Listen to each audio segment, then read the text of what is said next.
All aboard! Ladies and gentlemen, boys and girls, football fans, ladies and Zion Beats, you have now arrived at my train of thought. It's now time to talk about the power rankings, but before we get there, this week I gotta do some other pieces of business. The first of which will be the World Series. We actually have our two teams in it. We're down to the Blue Jays and the Dodgers. Drake versus Kendrick, if you will, but on a baseball field. Let's talk about it. Let's talk about Toronto first, the AL champions. They will be the hosts this year. They had a better record than the Dodgers did, so they'll be hosting Game 1 on Friday. And they can absolutely hit the cover off the baseball, as we've seen. George Springer, who's already faced the Dodgers in a World Series and beaten them, and won a World Series MVP, will be looking for his second of such in these same circumstances. He's the reason why they're even in this spot, because of the 3-run homer that he hit on Monday to turn the tide against Seattle and bring Seattle all of the pain that they received on Monday night. But Vlad Guerrero Jr. is the engine that makes this go. He has been the guy in these playoffs for Toronto to absolutely scorch earth. He really was the main reason why they got by the Yankees, even though Toronto pitched relatively well to people not named Aaron Judge. There's no shame in that, because people don't pitch well to Aaron Judge normally. And then in the ALCS, it took a little bit for Toronto to get off the mat after what Seattle hit them with in the first two games of that series. But Guerrero and Springer and the rest of that lineup really started to rake once they got to Seattle. And then when they came back to Toronto, they continued to rake. And then obviously the amazing Game 7 that was. They've been a really good team, Toronto. They are here for the first time since 1993. I will not talk about what happened at the end of that series, but I will talk about how their opponent is looking to go back-to-back and be the first team to do so for the first time in 25 years. The LA Dodgers have shown themselves to be the best team money literally can buy. Small market teams and those who are a fan of salary caps may complain. I'm not one of these people, but what I will say is that this Dodgers team is very well-rounded. Its starting pitching has been absolutely amazing in these playoffs. Yamamoto and Snell and Ohtani and Tyler Glasnow, all four of those guys have absolutely cooked in these playoffs thus far. Their bullpen has had some rough patches of giving up hits, but for the most part, they've been bend but don't break. They were not challenged by the Reds. Let's face it, everybody knew what this was when it came to them facing Cincinnati. This was going to be a quick warm-up. The Phillies gave them their best series. Let's face it, that was the NLCS. And those games were incredibly competitive, not Game 3, but the Dodger wins were all very competitive and within 2 runs or less. And then the Brewers series was a complete mopping and a complete demolition of the best team in baseball by record, as they were no match for the Dodgers, especially with their offense. Once the Dodgers realized, our pitching is really good, our starting pitching is really good, and they could pretty much do whatever they wanted to. Shohei Ohtani also hit a baseball so far, and in commemorative to Albert Pujols hitting a ball to the moon. Shohei basically did the same, and we have not seen this ball land. Allegedly, it went 480 some odd feet, but let's face it, I think it honestly hit some sort of like rock or meteor or something, and that was in its place. Like Shohei Ohtani went God mode, going 3 home runs and then 10 strikeouts on the bump in the clinching game. Absolutely absurd stuff by Shohei Ohtani. And this Dodgers team is completely absurd because they keep coming back. Not just Ohtani in the pitching, but Betts and Teoscar Hernandez and World Series MVP from last year, Freddie Freeman, and Pages, who's been a really good 8th-hole hitter. I can't believe he's an 8-hole hitter, but hit 20-some-odd homers. And Will Smith is back healthy. This Dodgers team is full of all-stars, and they all play like stars. And that's the terrible part for any pitching staff, no matter how good it is. And they faced 2 good ones in the Phillies and Brewers thus far, and they faced another solid one in Toronto. There's no easy out. There's no easy out in this lineup, no matter where you are in it. Despite the fact that Ohtani didn't play well in the Phillies series, he did play well in the Brewers one. And now he's here, they're here to try to go back-to-back and get their 3rd title in 5 years. Well, 6 years, I guess you could say. If the Dodgers are successful in this endeavor, this would mean that they would have a couple of mini dynasties, if you will. Freddie Freeman would have his 3rd title in 5 years. He got in 2021 with the Braves, going through the Dodgers, and then obviously last year in this. Mookie Betts would have his 4th title in 8 years. in 2018 with the Red Sox, going through the Dodgers. Obviously, he was on the bubble ring with them in 2020, and then last year as well, beating the Yankees. I think that's how this is going to end. I'm going to go with the Dodgers in 6 games. I think that they will split these two to start the series in Toronto. The Dodgers will get games 3 and 5 in Los Angeles. And then when they go back to Toronto, I think that's where the Dodgers will close it out and win in 6 games. I'm going to take Mookie Betts this time to win the World Series MVP and further solidify himself as a first ballot Hall of Famer. Not that he already wasn't going into this, but I think that's how this is going to go down. So give me Dodgers in 6, and I guess for bookkeeping purposes, if you will, I'll go with Toronto winning tonight, or Friday night, I should say. Game 2, I'll go with the Dodgers. The Dodgers will win, like I said, 3 and 5, meaning that the Blue Jays get game 4. And then I will say the Dodgers close out, obviously, in 6. So that's how I think this is going to go. And as I've said before, the NBA will be covered in these power rankings as well. And since there's only 30 teams in the NBA as opposed to the 32 in the NFL, I'm going to put them in their specific tiers: zombie, monkey's paw, playoff, title. And I'm going to talk about them briefly in said tiers. So it'll be 7 and 7 in the 2 lower tiers, 8 and 8 in the 2 higher ones, because 16 teams make the natural playoffs in the NBA. So that's how that is going to go. In February, and I'll explain that later, with the NHL as well, there'll be power rankings specifically for each sport. But that's a February thing as opposed to now. Let's get to business with the NFL power rankings and how I see the NBA teams in these tiers. And we'll start in Fulton, Kentucky with the zombie tier. New York Jets. Fields finally benched. It had to happen at some point. It had to happen where Justin Fields would finally not play. Despite his lack of innos, it's also a lack of production and efficiency when it comes to throwing a football. He just hasn't had it. Then again, he's never really had it, and we've all kind of sort of known this. We've also known that the Jets offense just can't move without Garrett Wilson in it. But then again, this is also not breaking news. The Jet defense has actually played respectably over the last 2 games. They're just getting no support whatsoever. And they're also getting no support from their coaching because Aaron Glenn, I don't know what you're doing, and I don't think you know either. And I think that's truly alarming to see that they're just going nowhere fast. And if that's the case, then this is going to be a very quick one and done for Aaron Glenn, or at least it needs to be. You'll get your quarterback, it seems. There's 3 really good ones that I'm interested in. There's like 4 or 5 other ones that are probably going to be gone within the first 2 rounds of the NFL draft. I would think you're going to get your quarterback. But are you going to actually learn how to develop him? And also, who's going to be traded from the Jets? Because that's also a thing in play. Tennessee, please trade Simmons. Speaking of trades, I need Justin Simmons not in Tennessee. I just need to see this man have a real shot at a championship. He hasn't had one since the year when Tennessee was the 1 seed in 21. He legitimately hasn't had a real shot at the title since then. And he's way too good to be on this terrible team where there's just nothing happening. There's nothing productive happening. And I feel like for the Titans, they've got another real shot at being the first overall pick again. It's just really, really bad like that. There's other teams in the AFC that are also awful. But in the case of Tennessee, where's the thing you can point to where it's like, oh, they're doing this really well? Like, the Jets have a defense that's playing relatively well. Miami has some offensive talent. New Orleans actually plays respectably with Kellen Moore. They're decently coached. The other winless and one-win teams, there's just nothing here. I just don't know where you go here if you're Tennessee, except for maybe take your 1-16 and get the 3rd pick in the draft or 2nd pick, whatever it may be, and run. Speaking of New Orleans, the Saints are next. Will Olave stay? I honestly would keep Chris Olave. I wouldn't trade him. I want him to be the number 1 target for whoever the next quarterback will be, as the Saints are going to probably be drafting one of those in April. That would be the smart play. But the Saints, to their credit, do fight. And like every other Saint game for the most part, we're going to play as hard as we can, but we just don't have the guys good enough to win most games, unless the team that they play self-destructs. And other than that, then they're probably going to lose by a score, maybe another score late. But aside from that, they just don't have the horses.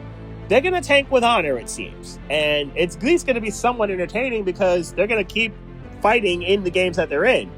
They're just not good enough to win a lot of them. Miami, passive-aggressive divorce. This needs to end. And I've said this on my video, the Tua train video I did after the game on Sunday. This whole thing with McDaniel and Tua especially, it has to end. It can't stick like this. They're clearly passive-aggressively throwing shots at each other. You heard McDaniel with the 10-0s on the 10-0 thing on Monday with his pressure. You've heard Tua time and time again with the accountability stuff, or just lock them in a room and figure it out. Whether they throw hands or hug it out, whatever, just lock them in a room and just go through this and figure this out, because something is not happening. There's something missing. Is it the whole thing about Tua firing the people who helped train him after getting his money? Maybe. Or is it McDaniel, yet again, his inability to develop a curveball? They're running the ball decently well with Achane and Gordon. It's just the passing game is just not working. Not getting no Tyreek, and obviously now no Darren Waller, who's now on IR. But it's something is clearly missing here, and it feels like nothing is getting done to fix it, which is why I'm thinking this divorce has to happen as soon as possible. Las Vegas didn't show up. Another team that's going to be in the quarterback sweepstakes in April will be these Raiders, and their lack of first downs, they only had 3 of them, was a real indication of, this is just not going to work. I mean, the Raiders were really awful against Kansas City. Now, we expected them to get beat, but we didn't expect them to really just not play much of any productive football at all on Sunday, now that Rashee Rice is back. This is looking kind of awful unless they're playing either A, a really bad team, or B, they get some self-destruction happening by a team. I don't know how the Bears only beat them because they blocked the field goal, but other than that, this Raiders team has looked disastrous in most games. Even with the Geno Smith-Innos and all the other stuff, the Raiders have looked downright awful. And I don't know why Pete Carroll would even take this job, to be straight. I don't know why he did that. This is looking like a really, really bad situation. Are you going to trade Max Crosby? They're claiming no. But will the team Godfather offer a deal to get Max Crosby out of Las Vegas? We'll see. Cleveland, truly dominant defense. The Browns have one of those, and that real defense can make a lot of offenses look kind of bad. They did it to the Packers, and they've obviously done it here to Miami on Sunday, where Tua looked downright lost and had no idea what he was doing. Myles Garrett wasn't even all that dominant. To be fair, Patrick Paul did a respectable job against him. Garrett got 1 sack, but other than that, we really didn't hear from Garrett the entire way. And to be fair, we didn't really have to. Mason Graham played really well yet again, and he continues to be an excellent pick for the Browns. What a heist of a trade that's turning into. Getting a first round pick from the Jaguars, and you got Mason Graham out of it. What a heist of a trade that was to drop a few spots. Quinshon Judkins didn't even have that brilliant of a day. He did have 80-plus yards, a long touchdown run. He scored later on again, but this Browns defense is absolutely carrying their water. They're going to be a top 10 unit overall by the end of the season. Their offense won't help them, but at least their defense is downright nasty. And any offense that is inefficient enough will get beat by this defense, and maybe only this defense. Cincinnati, Uncle Joe Flacco. Mans was looking like Uncle Drew on that Thursday night game against the Steelers. And maybe part of that's Pittsburgh stuff, but Joe Flacco absolutely shredded that unit and has looked really respectable, honestly, in these first 2 games that he's played since he got traded to the Bengals. Now, we all can probably see it coming, right? Eventually, Flacco's going to have a 3-0 day, and that's effectively the end of the proceedings for old man Flacco. But while we're here, and while we've got an opportunity to watch Joe Flacco do what he does, let's ride this out. Let's see what else he can do with Chase and Higgins. And if the Bengals' run game can look anything close to what they did against Pittsburgh, maybe they got a fight. Flacco's got a fighting chance to be at least somewhat respectable. Not to keep the Bengals in the playoff situation because their defense isn't good enough for that, but at least somewhat respectable in a lot of games. And Baltimore, removing the fun. I saw a couple of weeks ago after the Chiefs beatdown that they suffered that the Ravens apparently removed a lot of the fun things in their locker room. They removed the ping pong tables, they removed the televisions, they removed a lot of the other fun things that have gone on in the locker room after they took the beating from the Chiefs. Now, it hasn't helped them on the field. It hasn't helped their defense truly be productive. Maybe this bye week might, but none of the stuff they removed has helped their defense out and helped them become a little bit better at that unit. How close is Lamar Jackson to coming back? Now that would help, and at least help their offense out, and kind of sort of give Derrick Henry the co-star that he's had, or Lamar being the star, Derrick Henry being the co-star, either way you want to put it. It would at least kind of sort of help the situation. They've got to win this game this week, and I'll talk about it in a sec, but they've got to win this game against the Bears. But before I get to the games of interest in this tier, I'll talk about the teams that I believe are in the NBA's version of Zombie tier. When I do the NBA power rankings, there will be specific tier names like I did last year. I'll explain it when I get to them in February. Same with hockey. First, the NBA teams that will be in this tier to start with. Brooklyn, who I think will be the worst team in the league. The Michael Porter trade will be somewhat interesting. Can he be Jordan Poole like he was for the Wizards? We will see. But I think Brooklyn is going to be probably the worst team in the league with the Cams and Claxton in the middle. I just don't see where the Nets get enough production. Washington. Obviously, they had Jordan Poole. They just flipped him to New Orleans. Now they have CJ McCollum and they have Chris Middleton, who scream sell off at the deadline veteran guys on expiring contracts to try to move forward and clear some books. Can their young guys continue to improve? I know Washington got absolutely finessed in the draft lottery, but in theory, the Wizards are going to have some sort of light at the end of a tunnel someday. Probably not now, though.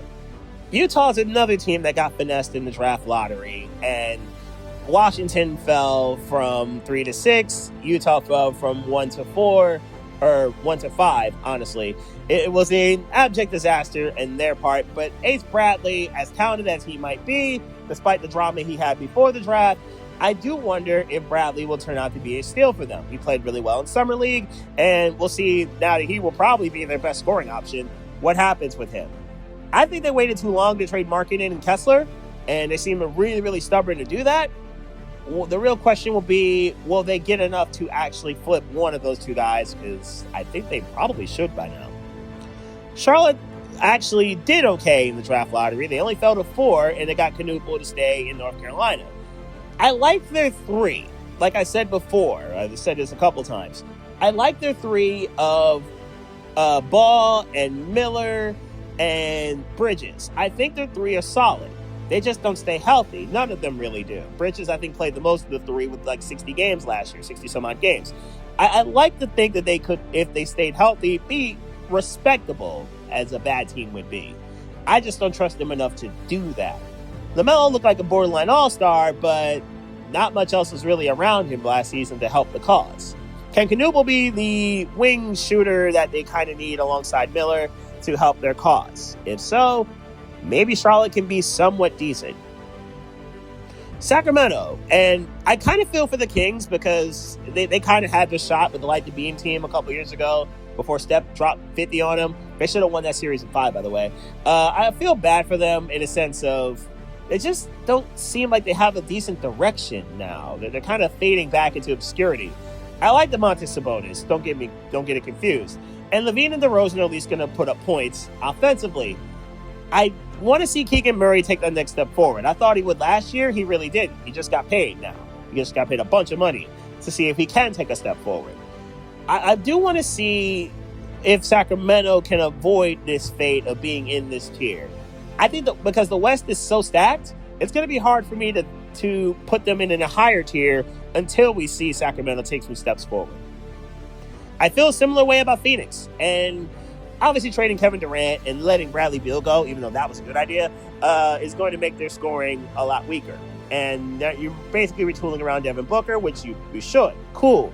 You let go of DeAndre Ayton, which clearly that needed to go happen. They did that last year. And Phoenix has looked okay, but other than Booker, I just don't know where you're going to get anything else from. You're not going to trade Booker, obviously.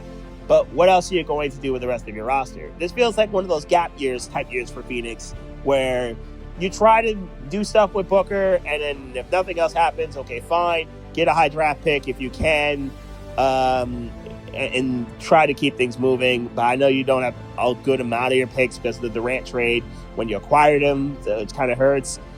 So it's going to be a messy year, I think, for Phoenix. And at least a year where Booker handles business, but I just don't see how far they can actually go. And New Orleans is kind of here because of their health situations. Last year was an abject disaster, and Zion wasn't healthy, and DeJounte Murray got hurt, and it was just an overall awful season. Can Jordan Poole, with at least a better cast around him compared to Washington, can he be somewhat decent? Can Zion show that he's in better shape, and can he be around more? Because when Zion's on the court, we know he's probably a top 15 guy in the league with his dominance and his production. He just isn't on the court enough to warrant that. And I think that's the major problem here. I tend to like the Pelicans' depth. They usually have solid depth around Zion and company, but they just don't seem to be able to put it together health-wise. And if they can, maybe they'll challenge for a play-in spot. If not, then there could be another high draft pick for these boys in New Orleans. And now let's get to the games of interest back into the NFL, starting with the Jets and Bengals. And I think this is going to be fun because we got a Bengals offense that's incredibly talented versus a Jet defense that's actually legitimately talented. I do wonder if Jermaine Johnson will be traded at some point. I do wonder how Sauce will try to cover Jamar Chase and or T. Higgins. I do wonder if the Bengals defense could do anything to stop the Jet offense that does everything to stop itself. This could be a fun matchup where one of two things will happen. Either the Bengals hang a 40-piece on the Jets, or the Jets defense clamps them up and they've got a real shot to win this game. So this could be a fun matchup between these two squads. And if ever the Jets are going to win a game, this is not a terrible opportunity to do so. Baltimore's got to have it. And Baltimore's got to have it against a Bears team that's actually not bad.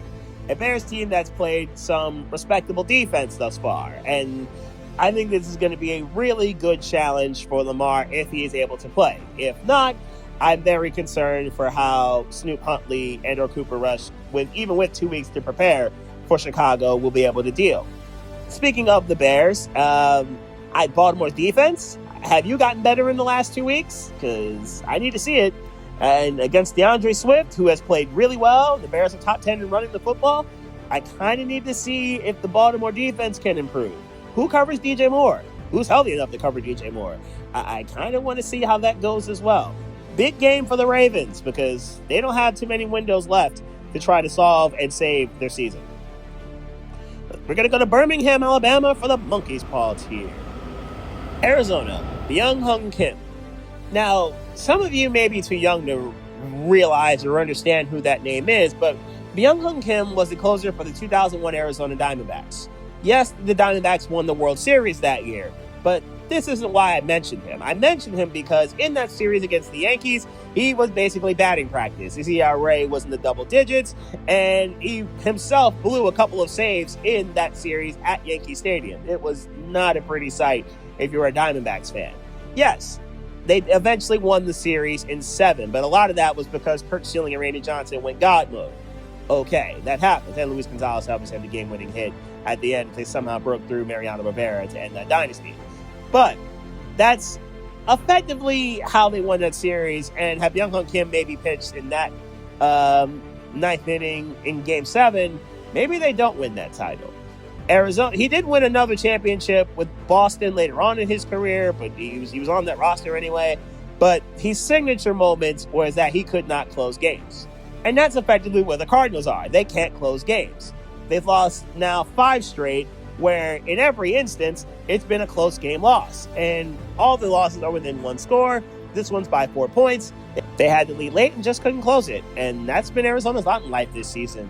I'm not sure where it gets better because Kyler Murray or not, it's happened the last 5 weeks with or without Murray. The last 2 with Brissett, who looked okay against the Packers. They just couldn't stop Micah Parsons. I just don't know where Arizona rebounds from this. It feels like their season's effectively done. And I would honestly say it's the Titans game that effectively ended their season. Because there's no way they should have lost that one, especially. Your Giants. Refs tried helping. They really did. The Giants had no business losing this game. And the Giants were blowing this game in a hilarious fashion until the referees tried to save Jackson Dart and company. The roughing the passer was very questionable. And then the pass interference was even more questionable right after that. And then they scored because of the referees and not because of their own doings. They didn't move the ball at all down the field to get first downs on that last drive. And still probably should have won it because with 30 seconds to go, 33 seconds to go, you got to close that lead out. And they did not. In a hilarious fashion, they found a way to get that game stolen from them by the Broncos after they themselves tried to steal the game like those who went to the Louvre and stole the jewelry. It was quite wild. In any event, could this be a season-defining loss for the Giants? It's on the board. I wouldn't put it past them to be completely wrecked for this after this loss, and their season to completely tank because of it. Houston, will Nico play? Nico Collins had a concussion on Monday night in Seattle, and this is a shame because the Texans had a real shot to win that game, and they simply couldn't, despite the turnovers they were causing, despite the defense gaining 7 points themselves, thanks to Will Anderson being insane for a particular play, and they somehow just couldn't do it because their offense is just nowhere near good enough, and their best player on said offense is now hurt, so I don't know where CJ Stroud gets his production from. I don't know how Stroud is able to save this without Nico Collins, because they can't run the ball, and Stroud has had trouble throwing it even with Nico Collins on the field. It's not a great look for a Texans team that has a really good defense, and like Cleveland, are going to be held back because of the other unit. Jacksonville, disastrous homecoming, because obviously they play their games overseas a lot, and they go to Arsenal, and they go to Wembley Stadium, I should say, and it was in downright failure in every way, shape, form, and fashion. Not named Travis Hunter. It was brutal to watch that game, and all the mistakes that they made constantly, all the fourth down conversions that they decided to fail in converting, the defense not showing up at all against Matt Stafford. It was an outright failure in almost every way, shape, form, and fashion. The Jaguars went from, they're going to challenge the Colts, and they got a real shot to beat Indy, to, okay, this is bad. This is really, really bad. And now they're going to have to beat the Colts to kind of sort of save themselves. And they've almost completely wasted any momentum that they could have had by beating the Chiefs over these last couple of games. Minnesota, no Wentz revenge. Yeah, Carson Wentz was not very good in the game against the Eagles, in what could have been a revenge game against the team that drafted him and kind of sort of discarded him. I won't say abandoned, but kind of discarded him after the Super Bowl win with Nick Foles. It was not a great performance by the defense either, who got absolutely neutralized by Devontae Smith and A.J. Brown and Jalen Hurts, who shredded them. And they actually did a respectable job against Saquon, but it's their strength. Your strength was kind of cooked by what was perceived to be the Eagles' weakness until Jalen Hurts decided to show everybody and kind of take it personally. I guess that also helps. The Vikings defense that used to getting home and causing pressure and causing turnovers and mayhem, we haven't seen that defense in a minute, and it's a little disappointing with all that defensive talent. Where is that defense, Brian Flores? Kind of need to see it. Washington, brutal 6 days. Potentially losing Jaden Daniels, and I do believe it's been confirmed that he's unlikely to play on Monday night. It's a horrible look, and after just getting him back, and they should have beat the Bears last Monday, and then they could not because of the fumble, and now they get completely shredded by the Cowboys, who scored 40 without even really trying, thanks to the production of CeeDee Lamb, Javonte Williams, George Pickens, and Dak Prescott, and Justin Ferguson. All those guys have played outstandingly well for the Cowboys this year. There were no answers for Dallas's offense, and Washington could not answer back, and I get it. Part of that's because of the receiver core being completely decimated with injuries. No Terry McLaurin, no Deebo Samuel. It was not good at all. It was a horrible mismatch. I am very concerned about the Commanders' ability to potentially recover from this, and they won't have any easier opportunity to do so with their Monday night opponent I will talk about later. Dallas, CD's back. Speaking of the Cowboys, that offense, which has been elite pretty much for the last few weeks, just got back to relative full strength, at least skill position-wise. Having CD with Pickens, now you can't double-team him. Ferguson's been eating, and Javonte Williams is the second leading rusher in the league. It's a nasty situation for a defense to deal with. And their defense, though it's been awful, at least looks somewhat respectable against the Commanders. I'm going to need that defense to be a little bit better going forward, and if it is, Dallas could actually make a decent run at this, despite their run defense being not very good at all. That's not going so well. And Carolina, dealing with expectations. Derek Brown's been outstanding, and J.C. Horn has also been really good. I do think that the Panthers as a whole are kind of sort of dealing with we're no longer like a pity party. We're no longer completely awful. Instead, we're kind of okay. Will Bryce Young play, though? Bryce Young playing in Buffalo will be a very interesting thing. If not, I don't know about Andy Dalton. We'll see if Andy Dalton can survive what Buffalo may be bringing now that they've had an extra week to prepare for this. If Bryce Young can play, this could be fun. And if Carolina is able to run the ball like they've done in a good amount of their previous weeks, Rico Dotto is top 5 in the NFL in rushing, Buffalo may be in a little bit of trouble here. I'm looking forward to that game, and I'll talk about it in a little bit. But before we get there, I'm going to talk about the NBA teams in this Monkey's Paw tier. Memphis, after losing Desmond Bane in the trade, though they got a lot of picks back, I do want to know, where does Memphis actually go from here? Are they going to crater with John Morant and company, or Jaren Jackson being healthy, which is good? It's a team that's generally relied on good depth, but now that you traded your second or third best player, depending on what you think of Triple J, I do want to know where Memphis goes from here. John Morant stayed out of trouble and didn't do anything stupid last year. Good. Keep that going. I just don't know where Memphis fits in this Western Conference. Portland.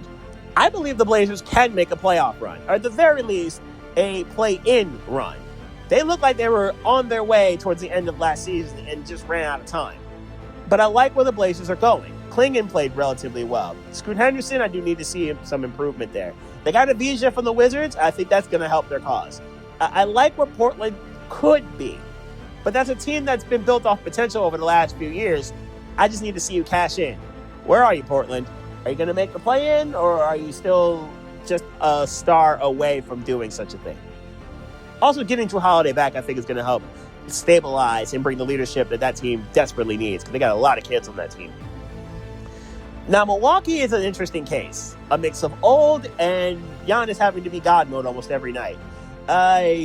Getting Miles Turner is going to help them, though. I will say getting Miles Turner will absolutely help them, but it's obvious the Dame Lillard trade was an abject disaster, and they're running out of time to do anything before the debt that they paid Portland to get Lillard really starts to hurt and really starts to be disastrous. This is probably why they realize they can't trade Giannis, because if they're really bad, Portland's going to cash in heavy, and they're kind of stuck right here. Milwaukee feels like a team that's just not good enough to go anywhere in the East. Unfortunately, the East is so mediocre, they're kind of be stuck in that no man's land anywhere from 7 to 12 range in the conference, considering it's Giannis and it's Turner, and can anybody else bring the production necessary? Toronto. I like their main nucleus. Scotty Barnes, Brandon Ingram, and RJ Barrett. That's a nice trio. It really is. I just don't know if any of them are going to take that next step forward. We've been waiting for Scotty Barnes to do so after that great rookie season, but he just hasn't taken that next step of, okay, this is a potential top 20 guy in the league. He's incredibly versatile, yes. He's productive, no question. It's just, I need you to take that step forward. And Brandon Ingram, good player when he's healthy. It's good that the blood clot situation is not going to be too bad, and he's going to be straight. I need to see him be the Brandon Ingram that we're used to seeing him as, where he's the second best player on a good team. Can he be that? Chicago, that screams 8, 9, or 10 seed type of squad. Keeping him was a really good look, and I think getting out from under the DeRozan and Levine contracts was a very smart play. Good work there. I just don't know if Chicago's any better than the 8 or 9 seed, because that's generally their lot in life over the last few years. They kind of need to bottom out, I think, and getting their pick back from the Spurs was a very smart decision, but I just don't see how Chicago makes a dent in the top 8 in the Eastern Conference unless they get a really good matchup. Could that matchup be against Philadelphia? The Sixers are a hard team to place, because starting lineup-wise, I think it's a legitimately good lineup if it's healthy.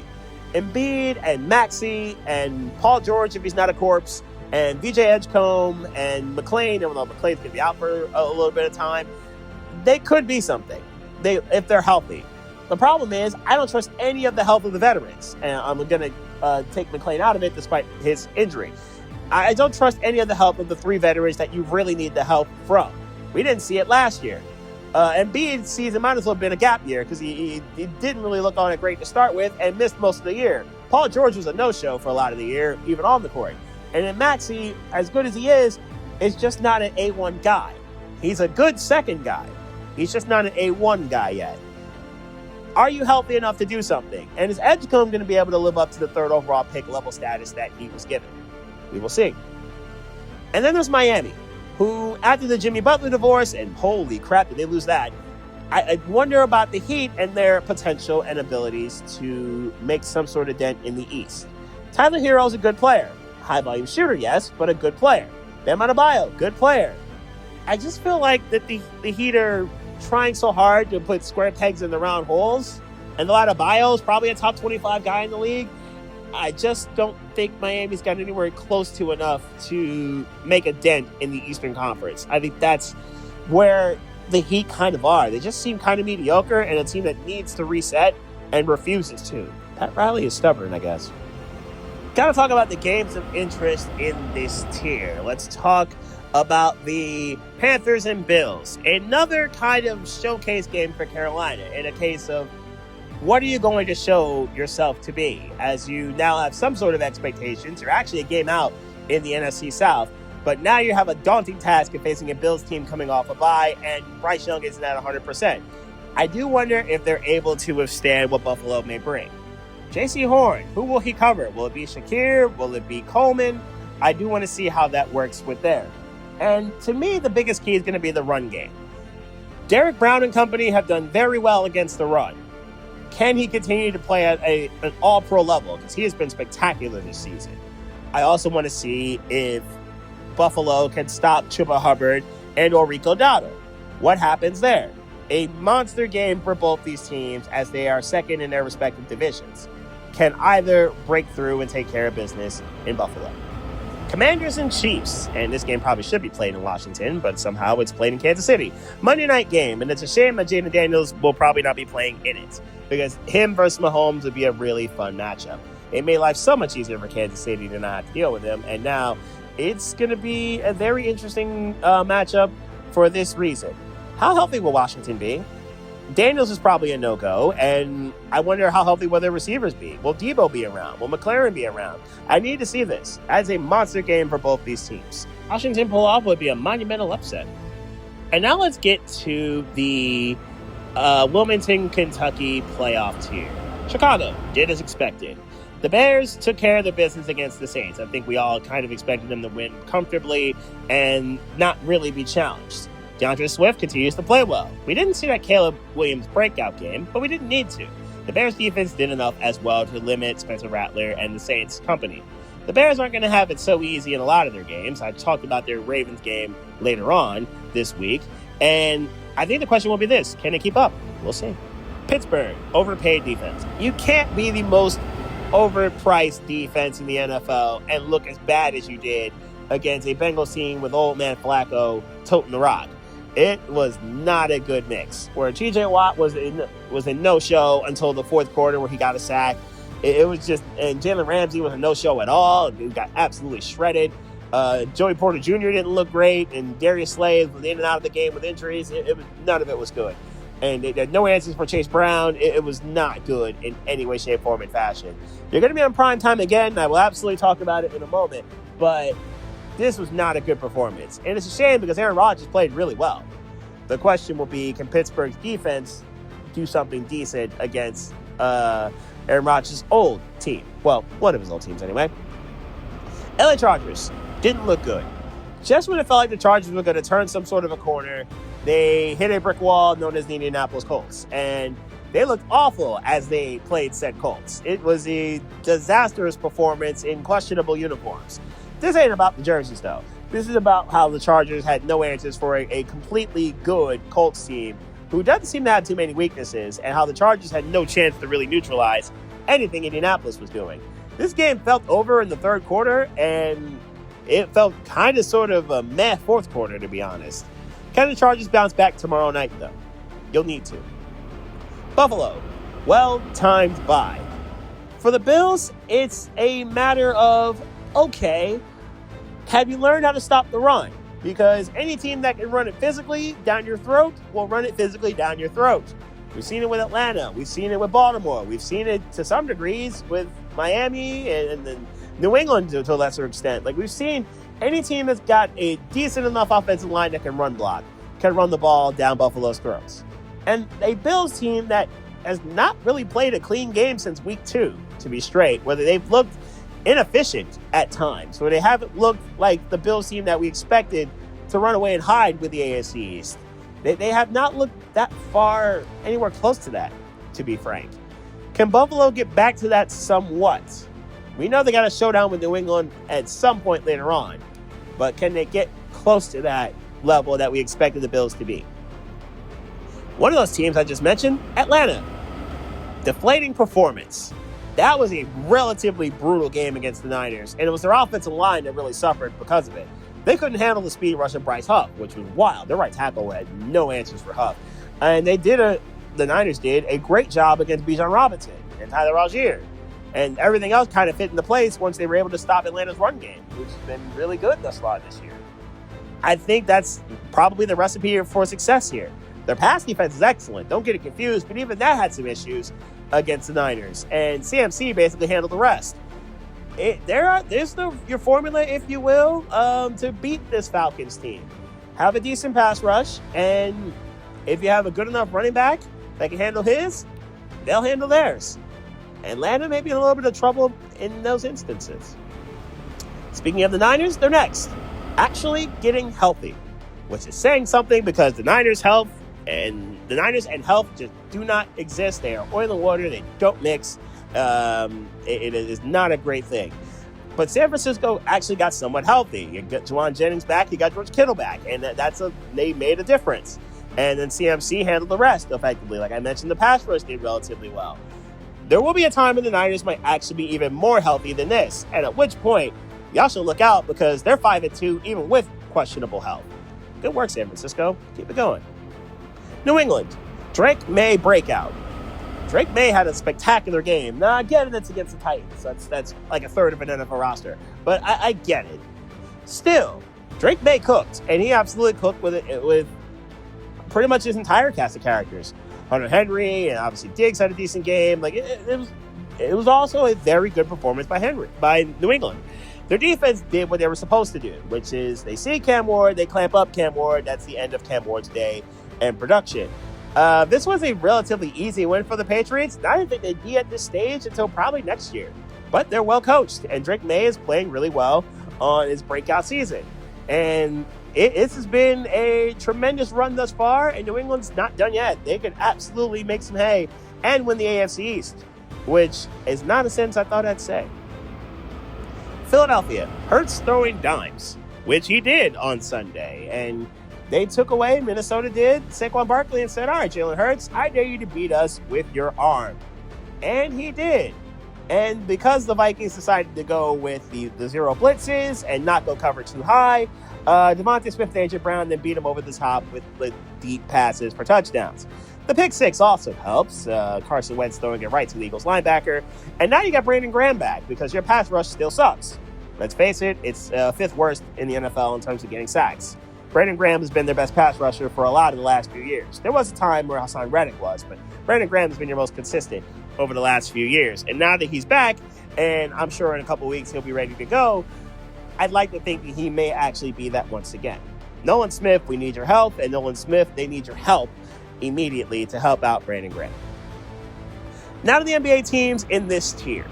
Indiana, it's heartbreaking to see that you were a game away and a half away for that matter because you had to leave at halftime in the NBA Finals. And now all of a sudden, Tyrese Halliburton's out for the year. You lose Turner to a division rival. And now it's like, oh, this could be a gap year for the Pacers. It's a shame because you guys were really fun to watch with Nembhard and Neesmith. And they were bombs away, the NBA team. Halliburton controlling everything. I think Indiana could still make the playoffs in the East simply because of how chaotic the East is after the top three teams in the conference. And I think in top 3 or 4 teams in the conference, I'd say.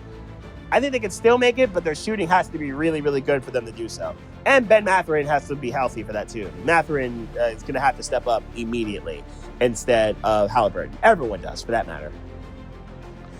Boston, similar situation as Indiana, a former Eastern Conference champion, this time the NBA champion from the year prior, but no Tatum. And then you traded Holiday away, and you traded Porzingis away, and you don't have Horford now for your veteran leadership. You still have a good amount of depth. Jaylen Brown is now your show, at least for this year. And you have Pritchard, who played really well. And you have Derek White, who's played really well since he came to Boston. You have good pieces here, obviously. But it's just nowhere near the juggernaut that we expected to see. At least we saw last year until they crumbled in 2 games against the Knicks. Let's face it, that series should have been 1-5 by Boston. And instead you lose in 6 because you crumbled both games 1-2. I'd like to think that Boston can still make the playoffs. If Jaylen Brown has an all-NBA type of year, honestly, he's going to have said year if Boston for Boston to make a run anywhere in said playoffs. Speaking of Porzingis, he was traded to the Hawks, and I like Atlanta and Trae Young isn't reckless.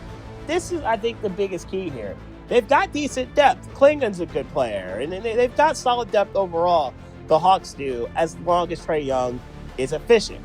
If so, Atlanta might be something. It might be something interesting. In the Eastern Conference, it's kind of in a gap year mode, aside from the teams above them in these power rankings, I would say, if you will. San Antonio, I think it's a team that's going to make a jump. They felt like a playoff team last year after they got the Aaron Fox. And then, unfortunately for him, he got hurt with the wrist surgery. Now, he'll be back a little bit into the season, but he should be back and good to go. Wemby has been cleared and should be ready to roll when it comes to the blood clot situation. He should be a ready-to-go type of guy. I do wonder how much Dylan Harper is going to play.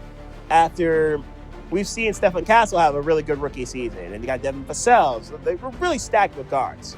Do they have the forward depth, San Antonio, Wemby aside, to make that move up the Western Conference ladder? If Wemby is an MVP candidate, the Spurs team probably is a 3 or 4 seed, and maybe higher than that, depending on how good of an MVP candidate Wemby could be. Dallas is kind of right with them, in a sense of, I think they could also make a jump. That front line's too good not to. The backcourt's a little concerning, especially without Kyrie, but that front court is nasty. It might legitimately be the best front court in the league with a healthy Anthony Davis, I stress the word healthy, Cooper Flagg, and the rest of that crew up there in Dallas. This is going to be a fun game tonight between San Antonio and Dallas and how many bodies they throw at Wemby. But I do wonder about Dallas's guard play. Again, can they get enough of it to withstand the Western Conference until Kyrie gets back? Detroit had an excellent breakout season. I was proud of the Pistons for the run they made. I think their future's still very bright. Cade Cunningham looked excellent, looked like an all-NBA player, and I'm glad he got rewarded as such. And now that everyone's going to see Detroit coming, can they do it again? Can the Pistons learn from their learning experience year, where they made a run and got a good playoff experience, just could not get over the hump against the Knicks or win at home in the playoffs? I think they will eventually do such a thing. But can they get over the hump and really emerge as a top 4 team, a standout top 4 team in the Eastern Conference? Orlando will be one of the teams challenging them for that. I like the Desmond Bane move. For a team that needs shooting in the worst way, he should help the cause there. Their 2 best shooters are still Paolo Banchero and Franz Wagner, aside from Bane. And I do want to see if Jalen Suggs can take a jump. I like where the Magic are going as well. They're a good defensive team. And their interior game when it comes to their scoring, also good. I just need the shooting not named from Bane to take a leap forward. If so, they'll be in okay shape. And then there's Golden State. I was kind of torn between the teams, Orlando, Golden State, and a couple of teams I'll mention in the titles here for where I would put them. And when it comes to the Warriors, obviously Steph Curry's going to still be very good. That shooting doesn't go away. But they're really, really old with Horford and obviously Curry and Draymond Green and Jimmy Butler. They're an old team. They're a very good team if they're healthy. But how long can they hold up? How long can they last? Especially those 4. Kuminga, do they keep him? Or do they flip him finally? They did pay him, but do they keep him? I do want to know how that goes as well with the Jonathan Kuminga situation. If they're going to play like they did last night against the Lakers, they're going to be a real tough out for anybody and everyone, as long as they're healthy. Now to the games of interest in playoff tier. Giants, Eagles. A monster game for the Giants in the sense of you can't let this game, the Denver game, beat you twice. Because you shouldn't have lost that in any way, shape, form, and fashion. But you're at the very least playing a team that you just mauled 2 weeks ago and made look really bad with Cam Scatterbo and Jackson Dart. But now the Eagles have an extra time to prep and prepare for those two rookies. You would think that the Eagles would be a little bit better equipped to deal with them. As for the Eagles, what have you learned from the Giants game that you played where Jalen Hurts was a disaster and you could get nothing done and Saquon Barkley somehow didn't get the ball against the Giants?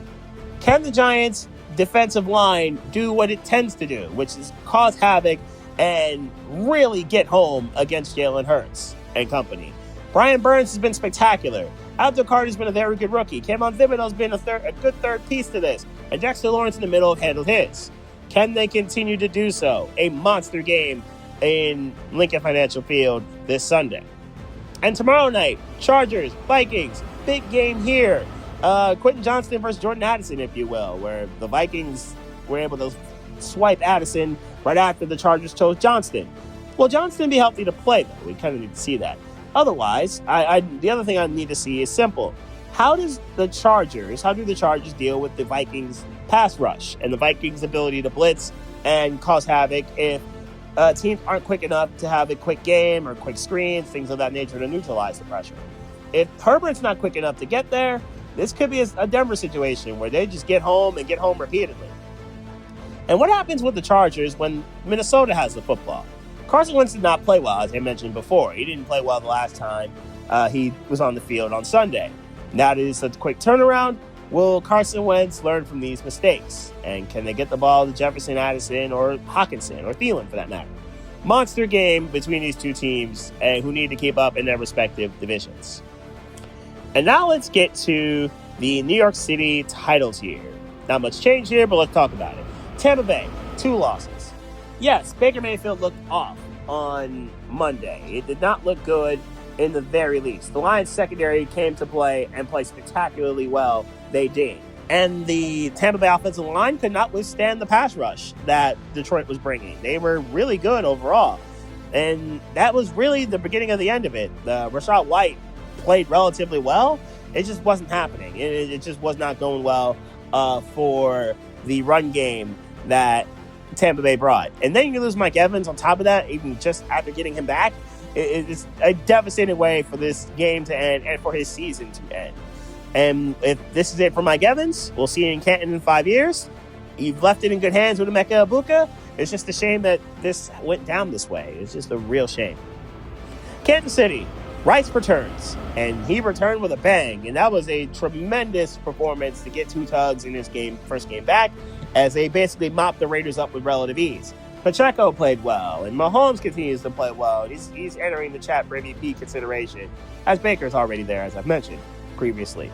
Their defense has played relatively well, and now this Kansas City team may be 3-3, but they're also the most dangerous 3-3 team we've probably ever seen because of their pedigree and because of their resume.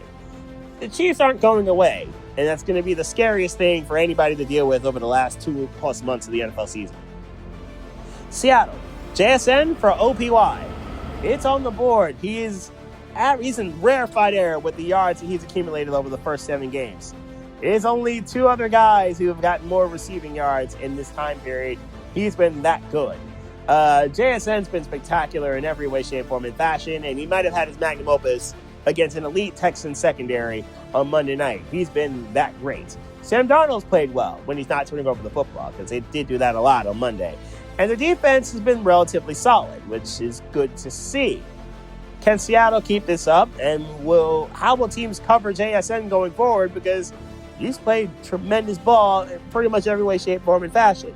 Now, I won't be fair to Darnold here. One of those turnovers wasn't his fault. That was a nice, thrown by Cooper Kupp. That was also not great. But the point is, Seattle's playing really good ball. And obviously, Charbonnet and Walker are healthy. They're running the ball efficiently. It's just a really solid team. Just don't turn over the ball. LA Rams, really dominant Stafford. He did this without Puka Nacua. And Kyron Williams didn't get the obligatory tutty, as we are accustomed to seeing from him. Instead, it was Devontae Adams who did the damage. Instead, it was a bunch of guys who did the damage. 2 rookies scored against Jacksonville on Sunday. This was a really good performance by a Rams team that needed to continue to put up these performances without Puka. And their bye week really comes at a great time, because now you get an extra week for Nacua to get healthy, and you can figure some things out with that, and now you just have another weapon for Stafford to throw to. Is Matt Stafford an MVP candidate? He might be. He's on his way. And that offense is really legit. Just learn how to close a little bit better, and the Rams would probably actually be undefeated, to be honest. Detroit, Gibbs and St. Brown. This was a dominant performance by those two guys on Monday night, where Jahmyr Gibbs was unstoppable for the last three quarters, Amon-Ra for the first quarter. Both those guys were absolutely cooking the Bucs, and it was nothing that Tampa Bay could really do to prevent this. Jared Goff played relatively well despite a couple turnovers he had, and an admirable performance by Tampa Bay's defense, but this game was about St. Brown and Gibbs. The Lions defense also played well. I will give them credit. I just mentioned it with their secondary. Their pass rush was respectable, and everyone else kind of got in where they fit in. Detroit's in a real crowded NFC North, I should say, and they're going to have to keep winning to keep up with the rest of them. One of those teams that beat the Lions, the Packers. Micah announces arrival. 3 sacks against the Cardinals. Very good way to do this, to kind of reemerge as the dominant pass rusher that we've expected to see from you, the game-changing pass rusher that we expected to see from Micah Parsons. He looked like it on Sunday. The Packers defense did what they needed to do to get it done. This offense is still a little inconsistent for my taste. Not named Josh Jacobs and Tucker Kraft. They've been excellent. But Jordan Love and everybody else that he's throwing the football to have looked a little inconsistent for my liking. I do need to see that improved somewhat, at least in terms of the scoring. They're not turning over the ball that as much, which is fine, but they're not also forcing the turnovers I think I would have expected to see with a decent pass rush. So that, I think, needs to improve somewhat. Other than that, I do like where the Packers are going, and they're still going to be a legitimate threat in the NFC. The record would also indicate that. Denver, fourth quarter bow.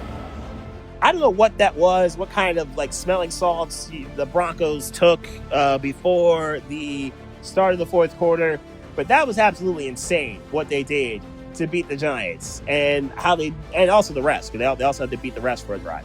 That was an absolutely absurd performance in that fourth quarter where Bo Nix went crazy with the 4 tugs he had in the game, 2 rushing, 2 throwing. I don't know how they pulled that off. I don't know how they pulled that off where a Denver defense that was kind of neutralized by the Giants for 50 minutes or so went completely God mode against the Giants for a lot of this game and only got in a position where Lutz had to bail them out because of the refs. I don't know how Denver pulled that off. I'm impressed that they were able to. Don't do it again. And Indianapolis will remain number 1 in these power rankings. Lucas Oiled Machine. They are a Lucas Oiled Machine. There's really no true weakness on this Colts squad. They run the ball well. Jonathan Taylor has already got 11 tutties rushing thus far. He's been outstanding. Daniel Jones has not turned over the football. He's been tremendous. They've generally been a really good team, and the receivers are doing well. Tyler Warren's having a rookie year like I thought he would. Their offensive line is excellent, as I think we all expected it to be. And their defense, though not overpowering, not overwhelming, but just efficient. They're just really good at defense. They're not spectacular in any way. Maybe except for DeForest Buckner. He's really good. But they're generally not doing anything that's going to get them beat either. And I think that's the part that's impressive about this Colts team. They know what they're doing. They're a very solid, productive team. They just don't beat themselves. And as long as they do that, the Colts might have home field advantage in the NFL and the AFC playoffs. Let's talk about the NBA teams in this title tier. LA Lakers. Now, LeBron's got to be back for this. For this to have any shot, LeBron's got to be back. And skinny Luka has got to play like the Luka that we all expected him to be, which is top 3 player in the NBA, kind of good. Can he get back to that? In theory, yes, but we need to see skinny Luka play well. And we need to see some actual front court depth. DeAndre Ayton, can you be good? We kind of need to see that from you. Can you be the number 1 overall pick level that you were drafted to be? Somewhere close to that. We need that. I think the Lakers are going to need that from you. And from Austin Reeves to be the best 4th option in the NBA. Their depth isn't great, but at their high-end talent produces, the Lakers will be in decent shape. Houston. Now, their guard play is very concerning, their lack of it. The fact that they lost several guards this year. Reed Shepard's going to have to step up to help fill this void. Losing Van Fleet is a gigantic situation, and obviously they made the trade to get Kevin Durant. Durant can still play well, as we've seen. And Şengün is a top 20 player in the NBA. I think we've established that. Does Houston have enough, though?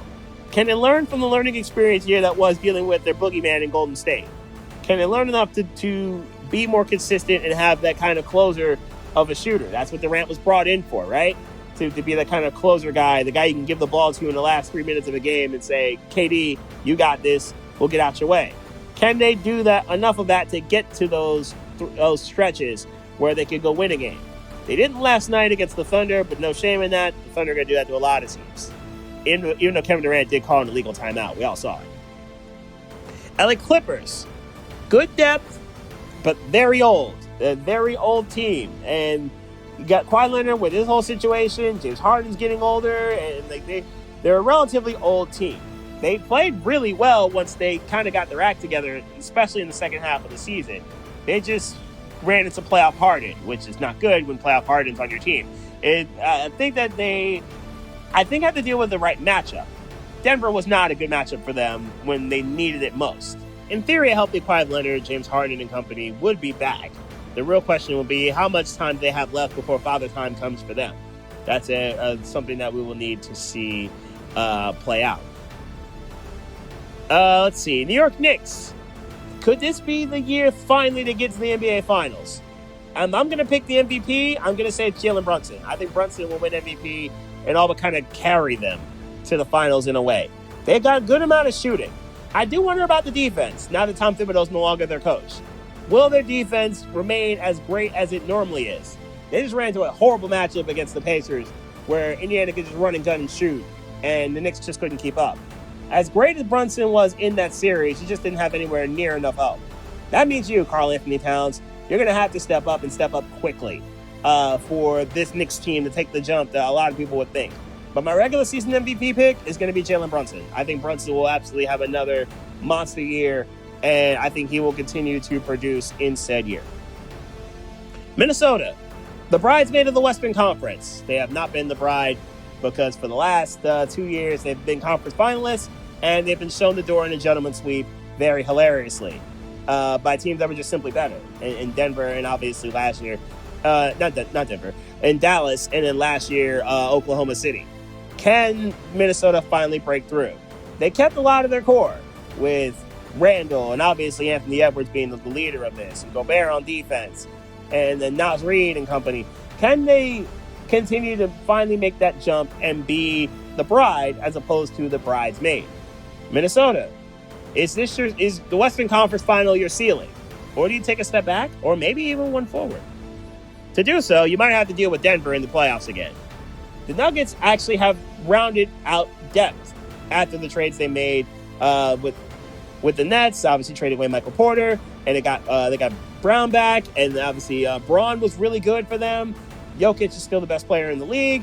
I think that Denver is going to be another real force this season and can legitimately come out of the West once again because they just have legitimately a nasty roster aside from Jokic and Murray. Denver can 100% come out the Western Conference once again. Cleveland was the best team in the Eastern Conference last regular season. Cleveland also flamed out once again because they are a round 2 ceiling team. At least they have been in the last couple of years. It's a shame, too, because they are rather talented. They just don't seem to know how to put it together when the lights are the brightest.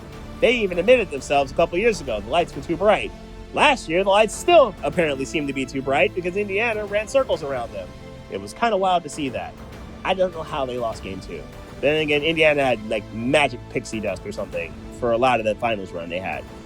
Still, this Cavaliers team is downright stacked and probably 1 through 5 the best pure lineup in the NBA because of how dominant all 5 could be if they're healthy and if they're around.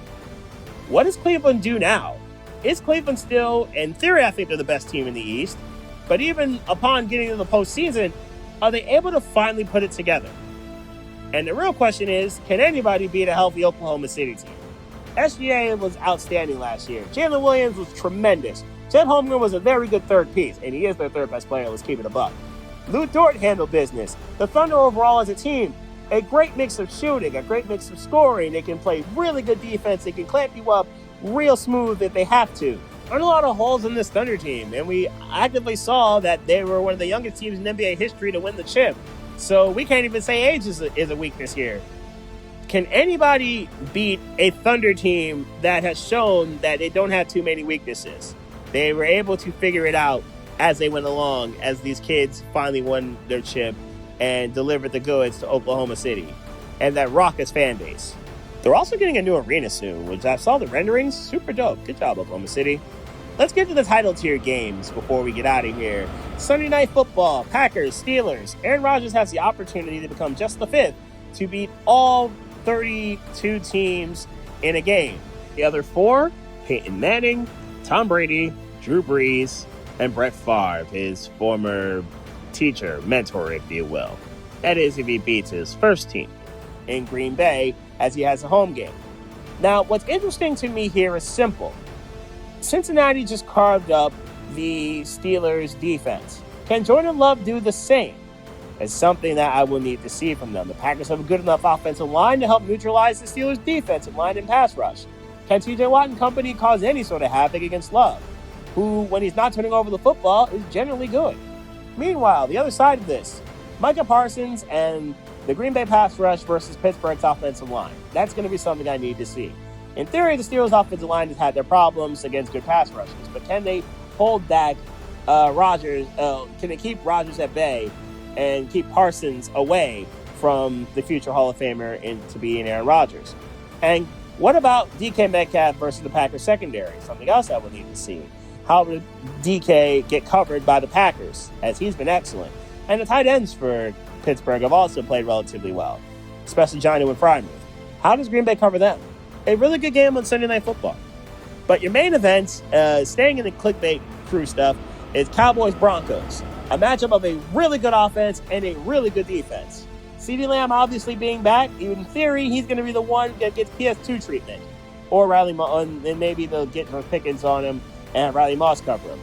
Well, Riley Moss basically be the target here. It's basically his birthday and this game dedicated to him, where whoever is not covered by PS2 gets Riley Moss and 1v1s. Can the Dallas offensive line keep the Broncos' really good pass rush away? Another critical matchup I'm looking forward to seeing. Javonte Williams against his old team, and can his rushing a game and rushing ability translate against the Broncos? That'd be another gigantic situation. Plus, Bo Nix and a kind of struggling Denver offense, Sam's fourth quarter, last week against the Giants. What will they do against a really mediocre, well, actually mediocre's not good, really bad Cowboy defense for the most part? A critical matchup for both these teams as they're both trying to keep up in their respective divisions. I think this is going to be a really fun, entertaining game. It'll probably either be 35-31 or it'll probably be like 10-7. But which style wins out? Looking forward to seeing it. So there you have it. That'll do it for this week's Power Rankings and NBA preview for that matter, and World Series preview for that matter. I promise next week's video will not be an hour plus. I don't think I'm going to get there with next week's Power Rankings as I've got the other stuff covered. I will sprinkle in NBA and NHL stuff when it comes to Power Rankings and railway recaps between now and February, and then at that point will be NHL and NBA Power Rankings to come on particular days. I will decide later on which league get what day, though I'll keep consistent weekly with both leagues. Anyway, Sports Lounge is where you're going to find the picks for the NFL tomorrow. You will find them there. And of course, Chargers and Vikings, you're going to be the first stop of my next train of thought.